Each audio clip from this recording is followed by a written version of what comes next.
सभी के लिए नमस्कार। जैसा कि सर्वविदित है,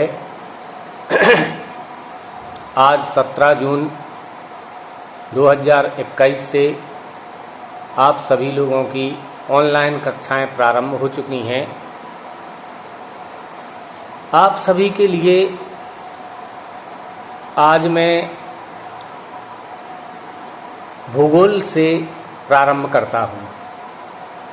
चूँकि सामाजिक विज्ञान में आप सभी जानते हैं कि भूगोल सबसे महत्वपूर्ण पुस्तक है। भूगोल के माध्यम से हम संपूर्ण दुनिया के बारे में जानकारी प्राप्त कर सकते हैं। पूरी दुनिया के प्रत्येक राष्ट्र की यथास्थिति का ज्ञान हम भूगोल के माध्यम से प्राप्त कर सकते हैं। भूगोल में आप सभी जानते हैं कि ग्लोब्स के माध्यम से ही संपूर्ण पढ़ाई होती है। आप सभी के लिए चूंकि ग्लोब्स तो उपलब्ध हो नहीं सकता, तो ऐसी स्थिति में आप सभी के लिए एटलस खरीदना है। जहाँ से भी आप लोगों ने पुस्तकें खरीदी हुई हैं, वहाँ से आप सभी लोग एटलस अनिवार्य रूप से खरीदेंगे, क्योंकि एटलस के बिना भूगोल की पढ़ाई बेमानी होगी। आज यदि हम देखें तो कक्षा 9वीं के विद्यार्थी भारत की स्थिति और उसके आकार के बारे में जानकारी प्राप्त करेंगे। तो स्थिति में आप सभी जानते हैं कि हमारा देश उत्तरी गोलार्ध में स्थित है। अब ये उत्तरी गोलार्ध और दक्षिणी गोलार्ध क्या है, ये भी समझना बहुत आवश्यक है। तो आप सभी जानते हैं कि ग्लोब्स में भूमध्य रेखा होती है, जहाँ पर हम उंगली रखे हुए हैं। ग्लोब्स में पिछले साल भी आप लोगों के लिए हम कक्षा में ग्लोब्स ले जाते थे। इस साल भी आप इसी के माध्यम से पढ़ाई करेंगे। ग्लोब्स में भूमध्य रेखा होती है। भूमध्य रेखा के जो भाग दक्षिण में है वो दक्षिणी गोलार्ध कहलाता है, और जो भूमध्य रेखा के ऊपर है वो उत्तरी गोलार्ध कहलाता है। क्योंकि बोर्ड पर आप सभी जानते हैं ऊपर उत्तर दिशा होती है, नीचे दक्षिण दिशा होती है। अगर हम देखें तो दाएं साइड पूरब दिशा होती है और बाएं साइड पश्चिम दिशा होती है। ये हमारे लिए ज्ञान बहुत ही आवश्यक होता है। यदि हमारे लिए दिशा ज्ञान ना हो तो हम किसी भी देश की यथास्थिति का ज्ञान नहीं प्राप्त कर सकते। पुस्तक में भी अगर हम देखें तो पुस्तक में ऊपर रहती है हमेशा उत्तर दिशा, नीचे होती है हमारी दक्षिण दिशा, और हमारे दाएं हाथ की तरफ, दायां बायां तो जानते हैं, दाएं हाथ की तरफ होती है पूरब दिशा और बाएं हाथ की तरफ होती है पश्चिम दिशा। पुस्तक में यदि एटलस को आप देखेंगे, मैप्स को जब आप देखेंगे, तो उसमें आप लोगों के लिए यही स्थिति रहेगी। ऊपर उत्तर, नीचे दक्षिण, दाएं पर कहना चाहिए पूरब और बाएं पर पश्चिम, ये 4 दिशाएं होती हैं। तो हमारा देश उत्तरी गोलार्ध में स्थित है, क्योंकि भूमध्य रेखा के हमारा देश जस्ट ऊपर है। ऊपर होने की वजह से हम उत्तरी गोलार्ध में पड़ते हैं। हमारे देश में विविधताएं पाई जाती हैं, क्योंकि हमारे देश के बिल्कुल मध्य में से आप देखेंगे कर्क रेखा निकलती है, और कर्क रेखा हमारे देश को बिल्कुल 2 भागों में बांटती है। आधा हिस्सा उत्तर में रहता है कर्क रेखा के, और आधा हिस्सा कर्क रेखा के दक्षिण में रहता है। इसीलिए हमारे देश में बारी बारी से 3 मौसम आते हैं। अभी वर्षा काल चल रहा है, आप देखते हैं वर्षा के बाद शीत ऋतु आएगी, शीत ऋतु के बाद आप जानते हैं ग्रीष्म ऋतु आती है। ये 4-4 महीने की जो हमारे देश में 3 ऋतुएं होती हैं, ये ऋतुएं हमारे देश के मध्य में से कर्क रेखा गुजरने के कारण आती हैं।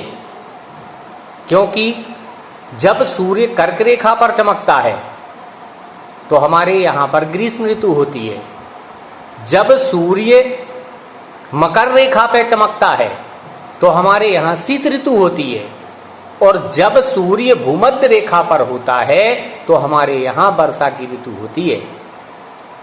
तो ये हमारे लिए सामान्य तौर पर ज्ञान होना चाहिए कि हमारे देश में जो बारी बारी से 3 मौसम आते हैं तो ये मौसम किस कारण से आते हैं, ये हमारे लिए बहुत ही जानना आवश्यक है। हम भूगोल के विद्यार्थी हैं, क्योंकि भूगोल की आप लोगों ने परिभाषा पूर्व कक्षाओं में पढ़ी है, भूधन गोल अर्थात भूगोल। भूगोल, भू का अर्थ होता है पृथ्वी और गोल का अर्थ होता है उसका गोलाकार स्वरूप, जैसा ग्लोब में आप देख रहे हैं। अर्थात अगर परिभाषा हम बनाएं तो जिस कहना चाहिए विज्ञान में हम पृथ्वी के गोलाकार स्वरूप का अध्ययन करते हैं उसे भूगोल कहते हैं। अब बात आती है कि भूगोल के जनक कौन हैं। तो भूगोल 2 प्रकार की होती है, एक तो होती है मानव भूगोल और दूसरी होती है भौतिक भूगोल। तो भौतिक भूगोल के जनक हैं इरेटास्थनीज। आप लोगों को याद रखना है ये बातें। भौतिक भूगोल के जनक हैं इरेटास्थनीज और मानव भूगोल के जनक हैं रेटजेल। ये आप लोगों को याद रखना है, क्योंकि हम लोग जिस विषय को पढ़ते हैं उस विषय के जनक का हमारे लिए पता होना बहुत ही आवश्यक होता है। तो हमारे देश में विभिन्न प्रकार की ऋतुएं हैं। ऋतुओं के अलग अलग होने की वजह से हमारे देश में विभिन्न प्रकार की संस्कृतियां हैं, विभिन्न प्रकार के लोगों के रहन सहन है, खान पान है, वेशभूषा है।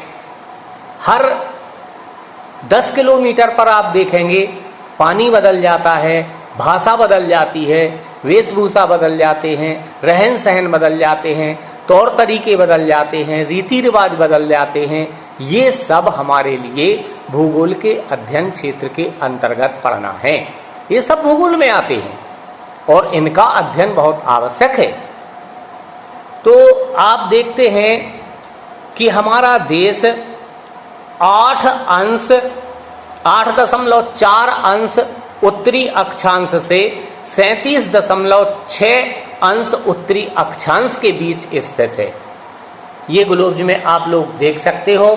ग्लोब में पूरी स्थितियां यहाँ पर दर्शाई गई हैं। प्रत्येक राष्ट्र के अक्षांश और देशांतर के माध्यम से स्थितियां ज्ञात की जाती हैं।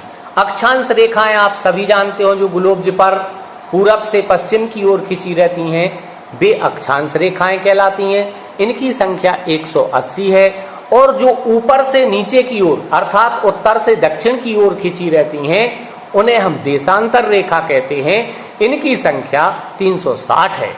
उसका कारण है क्योंकि देशांतर रेखाएं दोनों ध्रुवों पर जाकर के गुच्छा बना लेती हैं, इसलिए एक हिस्से में 180 रहती हैं और पीछे वाले हिस्से पर 180 रहती हैं, टोटल हो जाती हैं 360। और जो अक्षांश रेखाएं होती हैं ये आप देखेंगे यहां से लगा करके आगे पीछे एक ही रेखा गई है, तो इनकी संख्या 180 ही है। ये आपको याद रखना है। अक्षांश देशांतर दोनों प्रकार की रेखाओं की संख्या ये आपको याद रखना है। आप सभी जानते हो देशांतर रेखा मूल रूप से समय के लिए महत्वपूर्ण होती है। हमारे देश का समय जो हमारे देश के मध्य में से होकर के प्रधान देशांतर निकलती है, जो हमारे देश के मध्य में से देशांतर रेखा निकलती है वह 82.1/2 अंश पूर्वी देशांतर के नाम से जानी जाती है। इसे हम भारतीय समय मानक रेखा भी कहते हैं। इसका भी आपको ज्ञान होना बहुत आवश्यक है। पूछ लिया जाता है कभी कभी विकल्प के माध्यम से तो भारतीय समय मानक रेखा कौन सी है? तो उसमें हमें भरना पड़ता है 82 सही 1/2 अंश पूर्वी देशांतर। या ऐसा प्रश्न पूछ लिया जाता है पलट करके कि 82 सही 1/2 अंश पूर्वी देशांतर को किस नाम से जाना जाता है? तो आप भरेंगे उसमें भारतीय समय मानक रेखा। ये हर देश की अलग अलग होती है। आप सभी जानते हैं कि 360 देशांतर हैं और एक देशांतर रेखा को पार करने में सूर्य के लिए 4 मिनट का समय लगता है। 4-4 मिनट के अंतर से अगली रेखा सामने सूर्य के आती जाती है। इससे हम पूरी दुनिया का समय ज्ञात कर सकते हैं। पूरी दुनिया के प्रत्येक देश का पता लगा सकते हैं कि कौन से देश में, हमारे देश में मान लो दिन के 12 बज रहे हैं, तो इस समय अगर हम देखें पूर्वी राष्ट्रों को तो वहां पर अलग समय होगा, और हम अगर पश्चिम के राष्ट्रों को देखें तो वहां पर अलग समय होगा। क्योंकि जो प्रधान देशांतर रेखा होती है जिसको ग्रीनविच रेखा के नाम से जाना जाता है, उस रेखा के पूरब में जो कहना चाहिए देश होते हैं वहां पर अलग प्रकार का समय होता है, और जो ग्रीनविच रेखा के पश्चिम में राष्ट्र होते हैं उनका समय अलग होता है। तो ये ज्ञात कर सकते हैं, हम पता लगा सकते हैं कि कौन से देश का समय कितना होगा। तो ये हमारे देश की देशांतर अक्षांश रेखा है। 8.4 अंश उत्तरी अक्षांश से 37.6 अंश उत्तरी अक्षांश के बीच में हमारा देश स्थित है। अब आती है देशांतर रेखाओं की बात, क्योंकि आपने अक्षांश रेखाओं की स्थिति को तो आपने ऐसे में देख लिया, अब ऐसे में हमारा देश, तो देशांतर रेखाओं को देखना पड़ेगा ऐसे खड़े में। तो ये हमारे देश की देशांतरीय स्थिति है। ये 97.25 अंश पूर्वी देशांतर से 23.30 अंश उत्तरी देशांतर के बीच हमारा देश स्थित है। माने अक्षांशीय स्थिति और देशांतरीय स्थिति, ये 4 हो गए, 2 अक्षांश और 2 देशांतर। क्योंकि जब हम चौकोर डिब्बा बनाते हैं तो 4 लाइनें होती हैं, ऊपर और नीचे की लाइन कहलाएगी अक्षांश चौकोर वर्गाकार डिब्बे की। मान लो ये डिब्बा आप लोगों को दिख रहा होगा चौकोर, इसके ये ऊपर है और नीचे है, ये हो गई अक्षांश, और ये जो इस साइड है और ये इस साइड है, ये हो गई देशांतर। इसके बीच में हमारा भारत देश स्थित है। ठीक है, तो अक्षांश और देशांतर ये रेखाएं हैं। अब ये बात आती है कि ये माने किस प्रकार से देखे जाते हैं। तो ये आप ग्लोब्स में आप देख रहे होंगे, पाठ 1 है जो हमारा, उसमें पहले ही नंबर पर पेज नंबर 1 पर ग्लोब्स बना हुआ है, उसमें ये अक्षांश देशांतर स्थितियां दी गई हैं। हमारे देश का विस्तार आप सभी जानते हो कि लगभग 500 समुद्री मील तक विस्तृत हमारा देश का विस्तार है समुद्र में।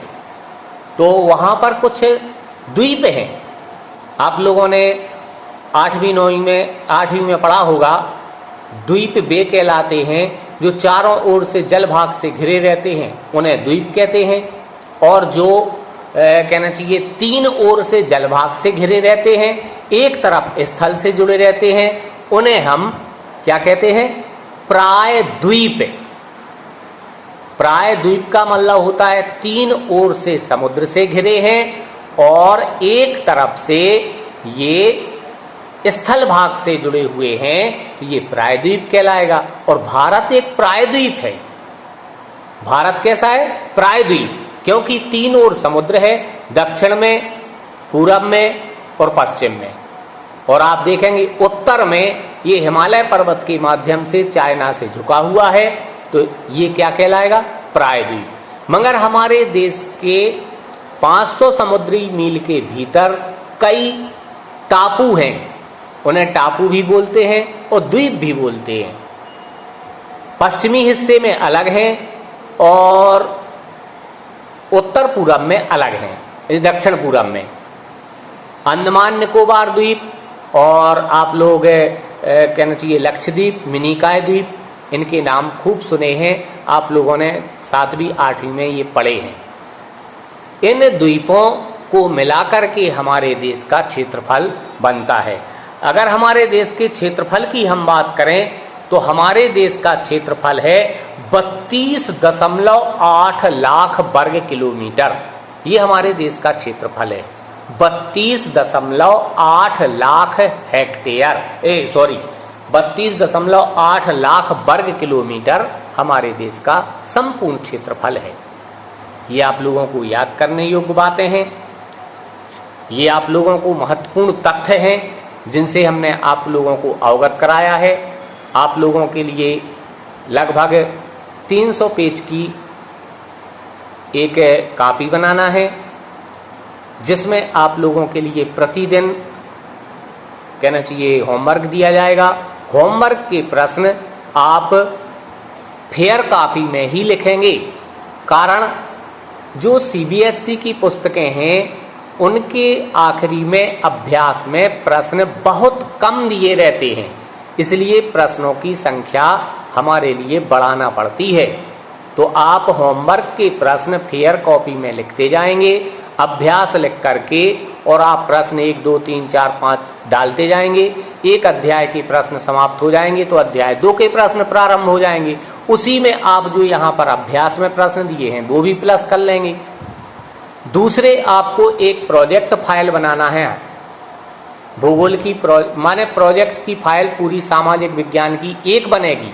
उसी में भूगोल के प्रोजेक्ट रहेंगे, उसी में राजनीति के प्रोजेक्ट रहेंगे, उसी में नागरिक शास्त्र के प्रोजेक्ट रहेंगे और उसी में इतिहास के प्रोजेक्ट रहेंगे। 4 भाग हैं आपके। इस साल अर्थशास्त्र पहले थी, माने जो पिछले साल तक जो पुस्तक एमपी बोर्ड की चलती थी उसमें अर्थशास्त्र थी, उसमें राजनीति नहीं थी। इस वाली किताब में राजनीति है, इसमें अर्थशास्त्र नहीं है। तो 4 विषय आपके रहेंगे और चारों विषय के प्रोजेक्ट एक ही फाइल रहेगी, उसी में आपको प्रोजेक्ट तैयार करना है। ठीक है, तो एक प्रोजेक्ट फाइल, एक आपकी फेयर फाइल और एक एटलस की पुस्तक आप लोगों को आज ही अनिवार्य रूप से खरीदना है। यहां पर आप लोगों का आज यह कालखंड समाप्त होता है। सभी के लिए नमस्कार।